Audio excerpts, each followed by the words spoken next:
నువ్వు ఆత్మవి, నువ్వు పరలోకం వెళ్ళాలి. వెళ్ళనివ్వకుండా నిన్ను అడ్డుకునే మొదటి శత్రువు ఎవరో చెప్పాలి నాకు. సైతాన్ గడు ఎప్పుడు వస్తాడో తెలుసా? చాలా మందికి ఇది కూడా తెలియదు. వీళ్ళు తప్పులు చేసి ఆడే అకౌంట్లో వేస్తూ ఉంటారు చాలా మంది. సైతాన్ గడు ఎవరి దగ్గరకు వస్తాడో కూడా తెలియదు చాలా మందికి. వాడు ఎవరి దగ్గరకు వస్తాడో తెలుసా? ఈ శరీరాన్ని జయించి నువ్వు దేవుడి కొరకు బ్రతుకుతున్నావు అనుకో, అప్పుడు వస్తాడు నీ దగ్గరికి. ఈ తరములో నీవే నా ఎదుట నీతిమంతుడివి, నా సేవకుడివి, యథార్థవంతుడివి అన్నాడు. ఎవరి కోసం? యోబు గారి కోసం.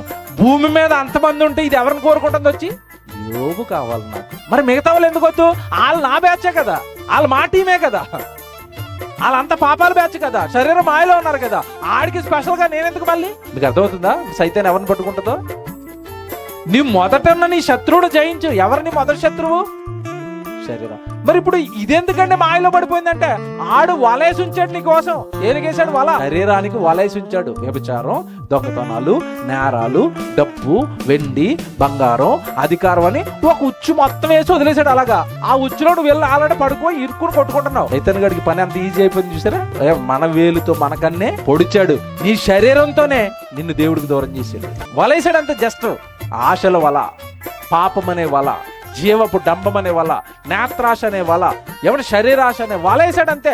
జస్ట్ వలేసాడు, రెస్ట్ తీసుకున్నాడు. నువ్వు వెళ్ళి అందులో పడ్డావు. మరి ఎలాగండి దాన్ని లోపరుచుకోవటం?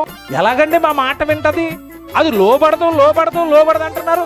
ఏమైనా చేస్తే లోబడుతుంది అంటే ఖచ్చితంగా రూట్ చెప్పాడు దేవుడు. లోబడుతుంది ఆయన. కన్ను ఒకటి చెయ్యాలి.